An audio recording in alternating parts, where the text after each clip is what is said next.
Hello viewers, welcome to Soma's kitchen. আজকে আমি নিয়ে এসেছি রথযাত্রায় স্পেশাল ছানা পোড়া। প্রভু জগন্নাথ দেবের 56 ভোগের মধ্যে ছানা পোড়া একটা ভোগ। এই ভোগটা জগন্নাথ দেবের খুবই প্রিয় একটা ভোগ। চলুন এই রেসিপিটা আজকে আপনাদেরকে শেয়ার করব।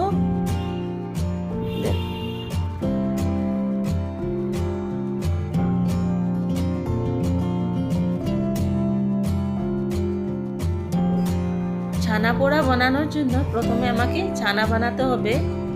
তার জন্য আমি 2 লিটার থেকে একটু কম হবে দুধ গরম বসিয়ে দিয়েছি। দুধটা গরম হচ্ছে। দুধটা যখন ফুটে আসবে তখন আমি এখানে একটু একটু করে ভিনেগার দিয়ে দুধটাকে ফাটাবো।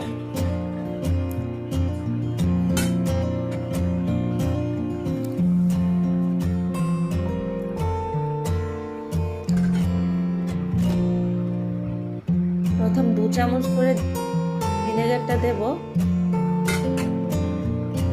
দিয়ে একটু নাড়াচাড়া করব।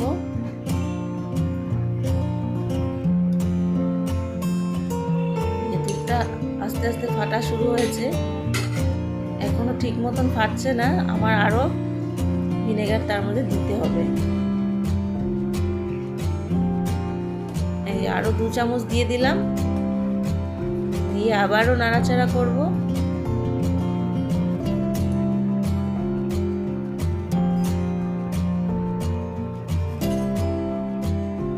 এবার দুধটা ফাটছে, মনে হচ্ছে আমার আরো একটু দিতে হবে ভিনেগার। এখনো দুধটা ঠিক মতন ফাটেনি, আরো একটু আমি ভিনেগার দিয়ে দিচ্ছি 1 চামচের মতন। এইবার দুধটা ভালো করে ফেটে যাবে। এই দেখুন, এইবার পুরোটা ফেটে গেছে। দুধ আর ছানা একদম আলাদা আলাদা হয়ে গেছে।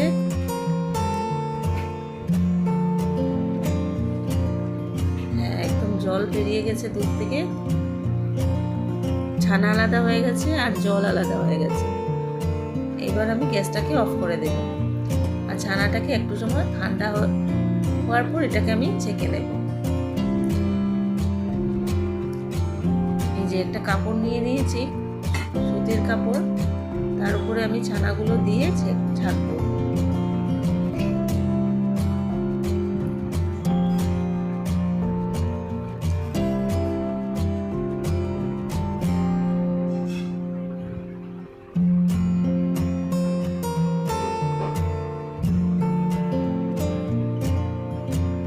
এবার ছানাগুলো এইভাবে জলগুলো চিপে চিপে ফেলতে হবে।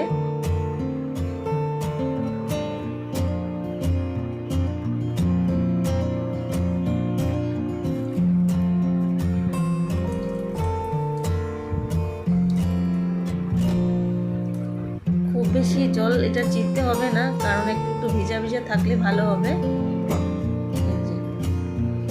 এবার আমার ছানাটা ছাকা হয়ে গেছে, এর মধ্যে এখন আমি বাকি জিনিসগুলো দেব। প্রথম দিয়ে দিচ্ছি চিনি 2 চামচ। আপনারা মিষ্টি যেমন খান এই বুঝে দেবেন। ছানা পোড়াতে একটু মিষ্টি কম হলেই ভালো লাগে খেতে। আর দেব 2 চামচ সুজি,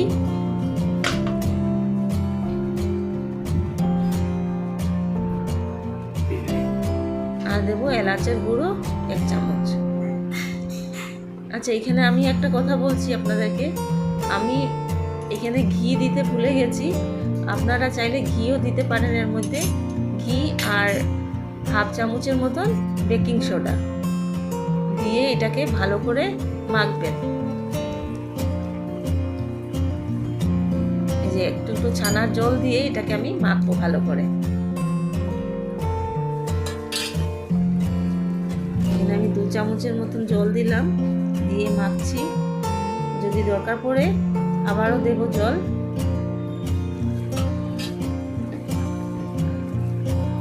ভালো করে মাখতে হবে এটাকে, সবগুলো ছানা যাতে এগুলো গুঁড়ো গুঁড়ো হয়ে যায়।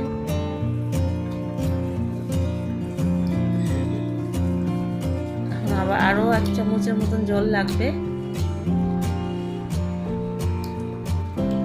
হ্যাঁ, এইভাবে নরম নরম থাকতে হবে জিনিসটা।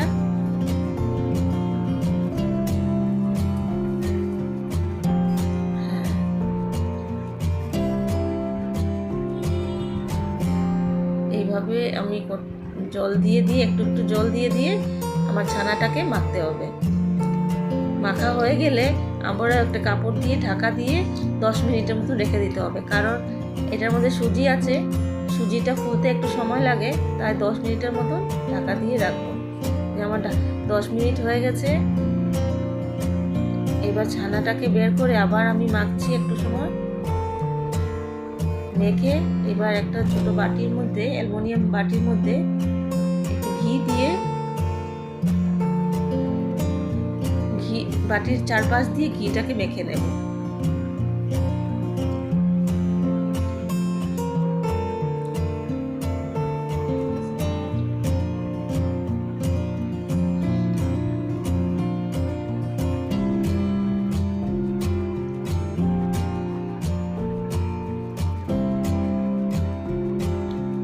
এবার এই ছানার মিশ্রণটাকে আমি এটার মধ্যে ঢেলে দিচ্ছি।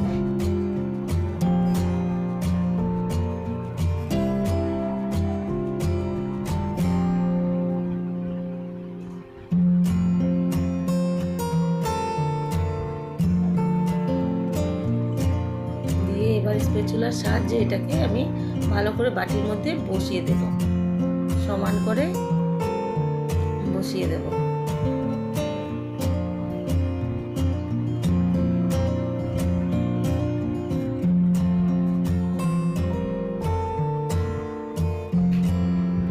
বাটিটাকে এবার কড়াইতে বেশ কিছুটা নুন দিয়ে, যাতে এর মধ্যে স্ট্যান্ড বসিয়ে লাম্পস না থাকে ভেতরে, কড়াইটাকে ঢেকে 10 মিনিটের জন্য প্রিহিট করার জন্য রেখে দিব। 10 মিনিট হয়ে গেছে। এবার আমি ছানার বাটিটা এর উপর বসিয়ে দেব। বসিয়ে ঢাকা দিয়ে মিডিয়াম টু লো ফ্লেমে আমি 15 মিনিটের জন্য রাখবো। 15 মিনিটের পর আমি আবার চেক করব। 15 মিনিট হয়ে গেছে। আমি একটা কাঠির সাহায্যে এটাকে চেক করব।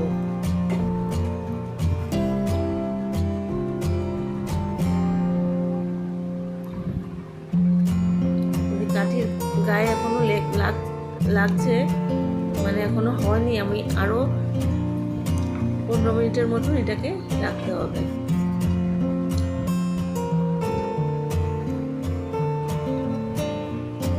আরো 15 মিনিট রাখার পর আবারও চেক করে নিচ্ছি। সাইডগুলো পুরো সুন্দরভাবে হয়ে গেছে, পোড়া পোড়া। এবার গ্যাসটাকে অফ করে এটাকে রেখে দিব আরো কিছুক্ষণ। এই যে আমার ছানা পোড়াটা আবার রেডি হয়ে গেছে।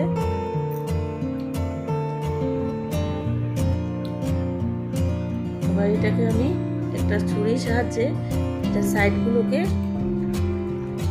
কেটে বের করব। এই দেখুন আমার ছানা পোড়া কত সুন্দর হয়েছে, দেখুন সাইডের দিকে পোড়া পোড়া হয়েছে আর মিডলটা একদম সফট।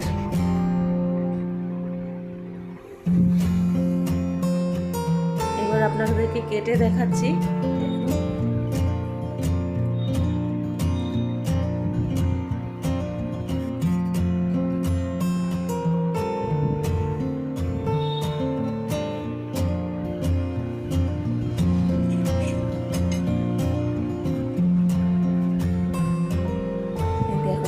সুন্দর হয়েছে, উপরটা একটু শক্ত শক্ত, মিডলটা একদম সফট, সাইডগুলো একদম পোড়া পোড়া। এত সুন্দর হয়েছে খেতে, খুব টেস্টি হয়েছে। আর যদি ভিডিওটা ভালো লেগে থাকে সাবস্ক্রাইব, লাইক আর বেল আইকনটা ক্লিক করতে ভুলবেন না। Thank you.